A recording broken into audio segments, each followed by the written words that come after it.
Do the Cubs even know what their own problems are? Let's get to it.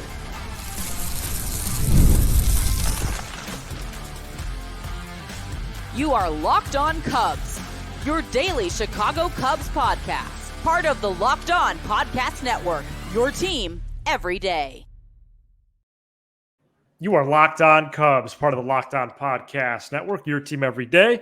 Alongside Sam Olber, I'm Matt Cozy. Sam and I are lifelong fans, taking our passion into a discussion with you on all things Cubs. Thank you for being part of the show and making us your first listen today. And the best way you can help us grow the show is to listen every day, like the video, and comment anything below. Today's episode is presented by Game Time. Download the Game Time app, create an account, use code LOCKEDONMLB for $20 off your first purchase. Terms do apply.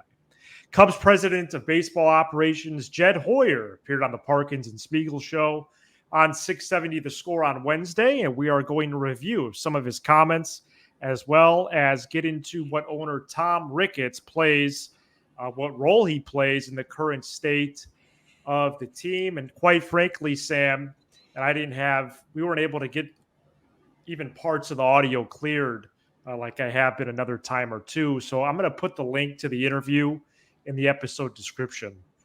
But I think the main reason that I connect with these comments in a negative fashion would be that I just think at this point, as we try to sum these up, and I have a couple of quotes that I could read aloud, but I think that some or a majority of these are ringing hollow at this point.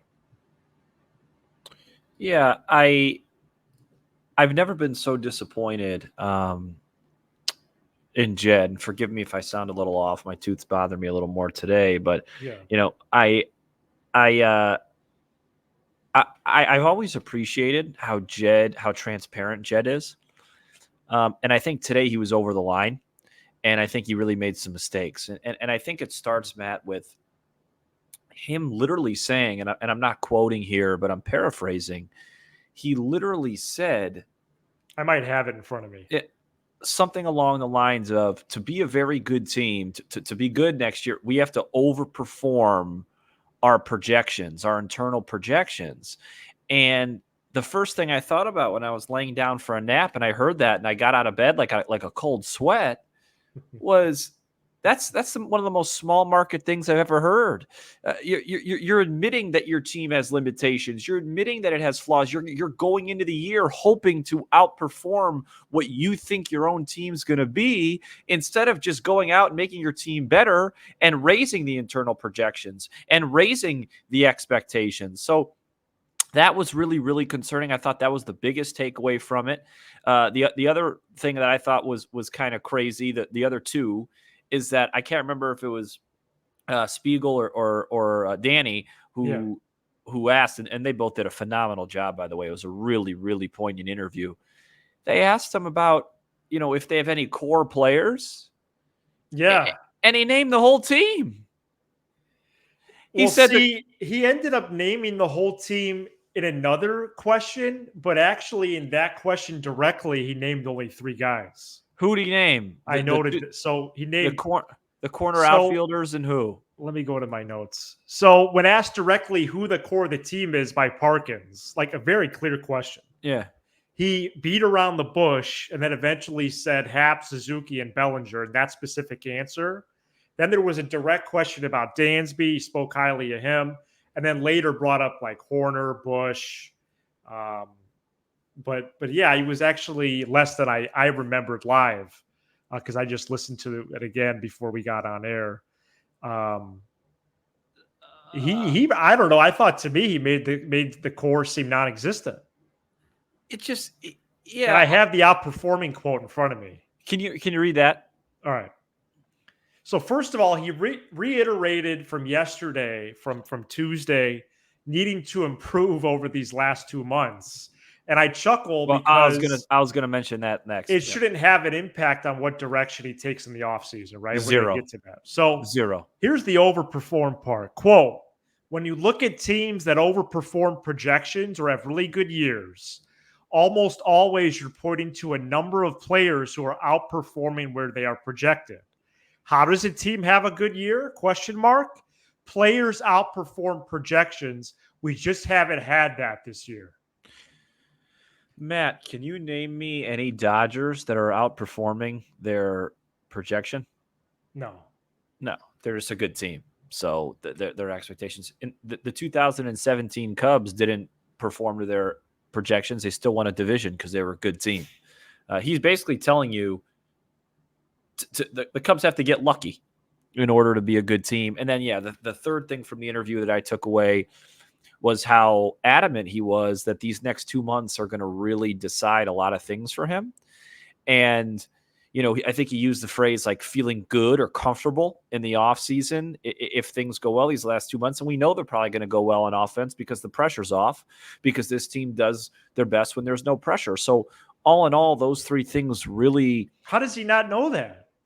It's mind-boggling. I'm going to give you a conspiracy theory later. Okay, yeah. You comment on this because I've been talking the whole time. But yeah, I thought it was really insulting. Here's another one. Quote, hopefully we come back and have better seasons than this year. So talking about next year now. Quote, hopefully we come back and have better seasons than this year and outperform expectations. That's how teams outperform. There's a lot that factors in, but having players play above what you expect is how you have a season in which you outperform win projections. It's really bad. It's really a poor look. Is this AP stats or Major League Baseball? I mean, it's incredible, and it's really discouraging when you even deal out the possibility that the Cubs president of baseball operations doesn't know of the problems of the franchise that he runs. Right. And these last 50 plus games, what would it matter? At the trade deadline, you were 7 games under last place and 7 whole games out of even a wild card spot, in which 40% of the sport makes the postseason. So what would the last 2 months even matter? And it's irrelevant. 100%. I mean, to an extent. And he made the point. He's like, we basically were a good offense last year because Cody Bellinger was one of the best players in the league. He made that point. He admitted that when Bellinger played like a star, the Cubs won. Yeah. And so he just relying so he's just hoping that happens with somebody on the roster instead of being able to go get one. In a plan. And Parkins asked him about a star, and Speegs asked him about a star, even name drop Soto. Obviously, Jed can't directly comment on that. But he did say he doesn't love $300 million deals, and Soto's going to cost. He says they're risk averse with large contracts, and Soto's going to be double that. But Hoyer wouldn't admit that. He said one player typically doesn't make a difference. It's like, dude, with this offense, when you guys were at your worst, you scored 3.1 runs per game. It's no wonder you were 17 games under 500 for that stretch. You can't win averaging 3.1 runs a game. And sure, the bullpen had issues. They need to acquire a closer this offseason. But at the end of the day, it was the offense that broke the team. This is the major leagues. Mm-hmm. And three runs, some days did cut it, but many more times than not, it wasn't even close.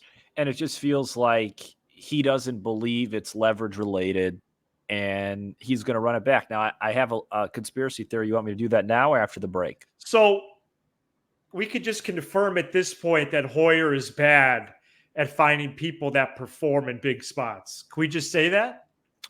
Yes. So you're not good. So he's not good at that, or they're ignorant to it. They neglect it. And why does he keep talking like they made the playoffs last year?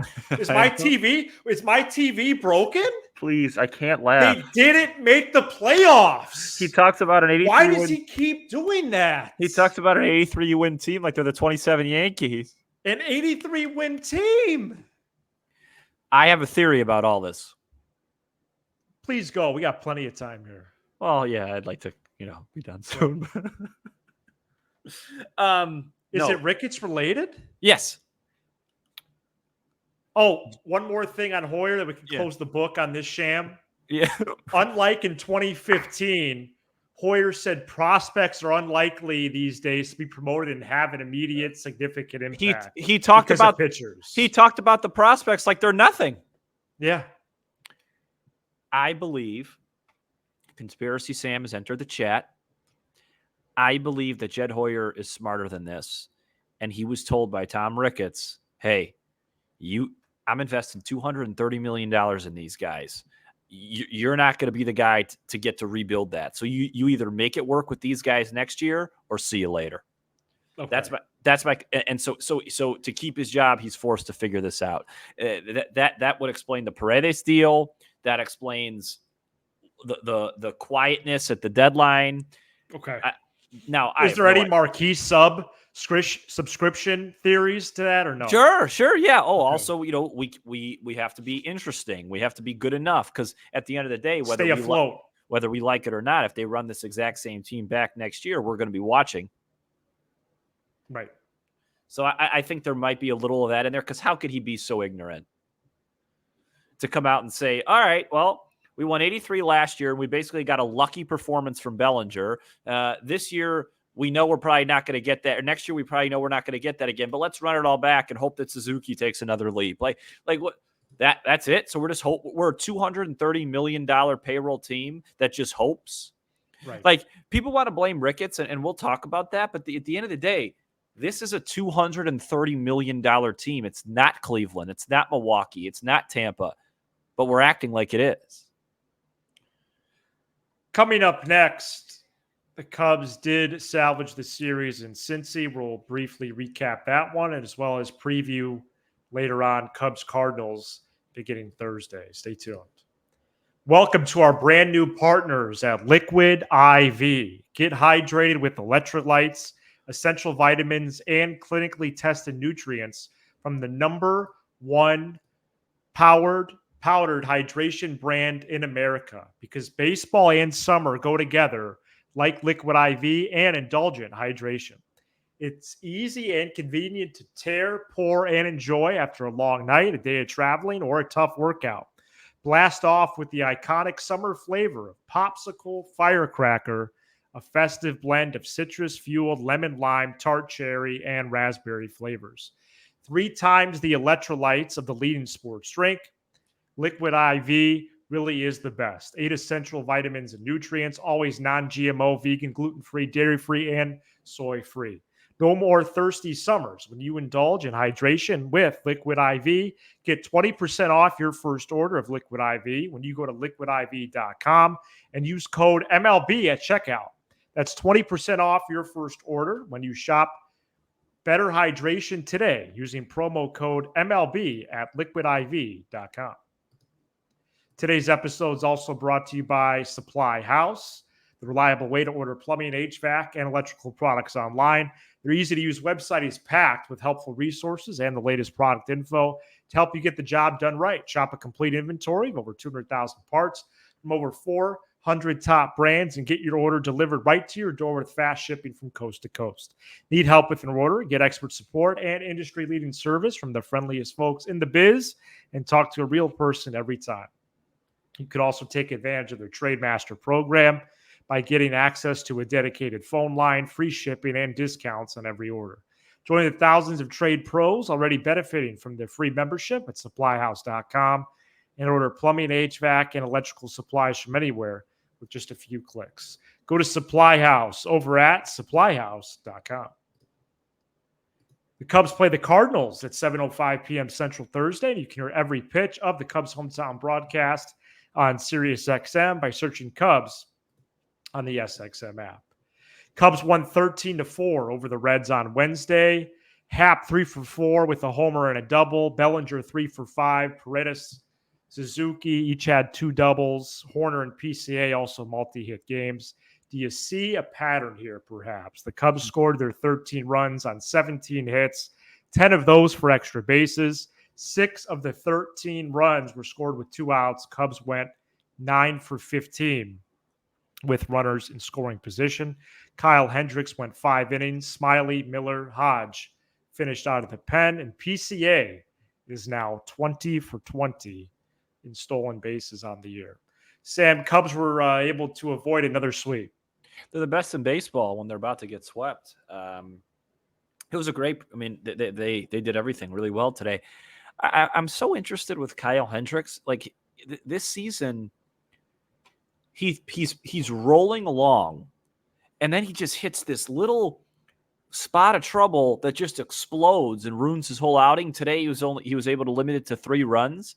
But like I was looking at his Savant pages. His hard contact against is totally fine. His ground ball rate's totally fine. His chase stuff's totally fine. It's just really weird. He's had a really weird season. I'm not quite sure he's as bad and as finished as everyone else thinks he is. But I just want to dig in deeper as to why he's had such struggles this year, because even the eye test, it just doesn't make sense. But a really good performance offensively. A couple interesting quotes from the game. Right. I don't know if you want to take much into this. Let me find. I was going to make one. There's one Nico Horner one. He said, here it is, right here. It's quote. It's the best version of us that we've had so far this year. Horner talking about the Cubs lineup construction. I don't know if that's wow. I don't think he means a dig at Morel, but I mean, it's a little newsy though. Yeah, I would say that. And then I just thought this was really breaking news from Craig Counsell, and I just really. Yeah, this was crazy. When asked about this game today, he said, quote, "We just hit a lot of balls hard and had a lot of good at-bats against a good pitcher," end quote. So, Matt, I got a trivia question for you. Go ahead. Do you know who leads the NL Central in home runs? Do you know who leads the league in home runs against the NL Central since May 2017? Who leads the league in home runs against these 5 teams? Yeah. One of them's they're in the division, so 4 teams. Yeah. It's related to the game today. Would be a hint. Is it Ian Happ? It's Ian Happ. Wow. Yeah. So. Yeah, he does damage against these clubs. Cody Bellinger, another big day. All of a sudden, not to get on the whole opt-out train here, but, after a big day like that, you look at his numbers, he's batting .277. I got to look up PCA splits since last weekend. I think they're pretty good. Well, he's hit the ball a lot better, like I was talking about yesterday. It was nice to see him get results. Yeah, well, he's getting some results too now. Suzuki looked really good again. Just wish he was a tad more aggressive early in the count and our runners in scoring position spots. But he looks really locked in. He might finish pretty strong. What'd you think of Paredes tonight? Yeah, 2 doubles down the left field line as advertised. And it was nice to see because he's really been, like we mentioned, he's hitting like 120 in July. So it's nice to see him. Maybe he'll have a big August. There was a play in this game. I don't know if you saw it or not because you were out, but I thought it was kind of interesting. Wisdom hit a double and had a really bad base running play, getting a third, and Counsell immediately confronted him about it in the dugout. You could see it on the camera. Okay, well, that's good. Yeah. Yeah, the only thing, Sam, I would say about Seiya is he's got to play. In order for him to finish strong like that, he's got to stay healthy. Yeah, he's got to finish the year not on the IL. Sure. Right. He's gonna have an IL stint every year. You just got to hope that it's one. Just one of them, right? Yeah. So if he finishes this year, you look at his slash line now. What is it? He's 270, 343, 482. He's probably, a few home runs away. I mean, what's his OPS? Like 810? Whatever 482 plus 343 is. So probably like 820 something. He is offensively 825.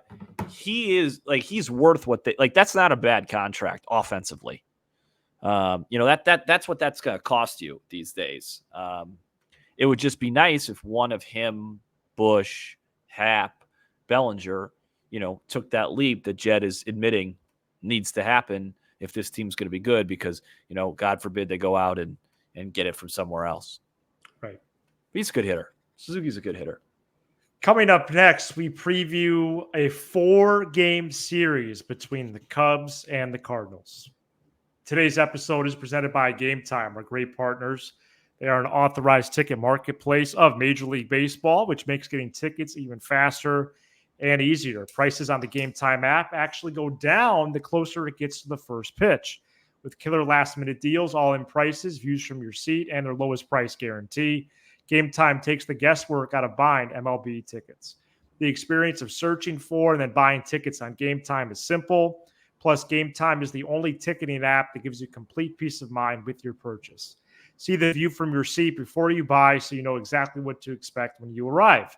Download the Game Time app, create an account, use code LOCKEDONMLB for $20 off your first purchase. Terms do apply. Again, create an account, redeem code LOCKEDONMLB for $20 off.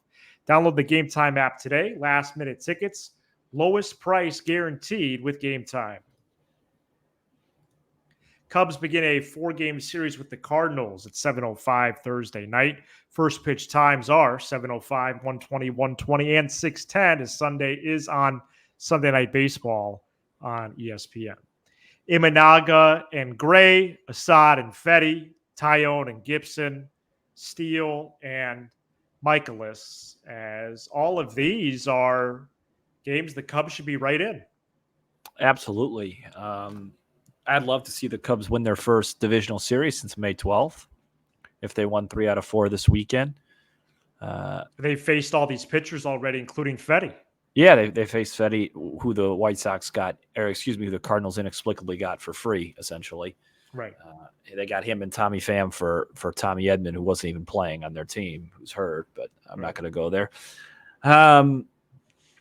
Yeah, Cubs-Cardinals, always a fun series. Only the second time we've hosted them.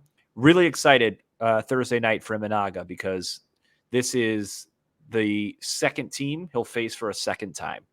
The last time it did not go well with the Mets. We were actually at the game. He faced the Cardinals for the first time. Oh, yeah, that's right. And he was really good. So I'm really excited to watch him pitch. That's a 7:05 tilt, you said, Thursday night. Yeah, so it is. That'll buy me an extra hour of work. These 6 o'clock starts are rough for me. But yeah, let's go win 3 out of 4. And then then it gets really easy, right? You face like the Twins and the White Sox. Well, I guess the Twins are good. I don't know why I said that. Yeah, the Twins are good. Then the White Sox. Yeah, that easy pocket starts with that Blue Jays series in a couple weeks. Let's go win 82. You have 2 against the White Sox next weekend in between. Let's go win 82 games. Yeah, maybe. You know what would be great? Well, no, I say great sarcastically, but I think they're going to finish with 83 again. Are you serious? I think they're going to go 2 straight years, 83 wins. So you really think they're going to finish strong? Yeah, because that would be... To get to 83 wins, they'd have to go, 31 and 20? Yeah. Baseball season's underway. All right. Well, 31 and 20, I hope we can enjoy at least a few of those. Oh no, well, I enjoyed this game. I enjoy when the Cubs win. But no matter what happens in these 52 games,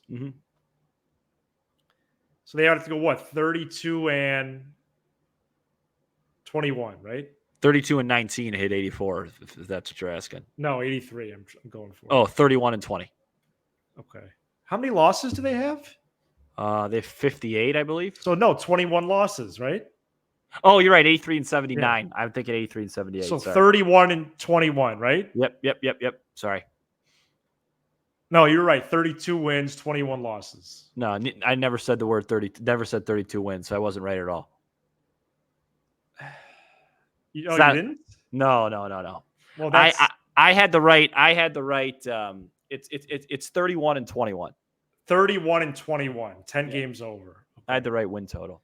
Not lost. Even despite that, I don't really. You still have to add impact bats. You're not kidding. They can't bring back the same group. Maybe they'll just win out. White Sox might lose out, Sam. So we talked about them already yesterday.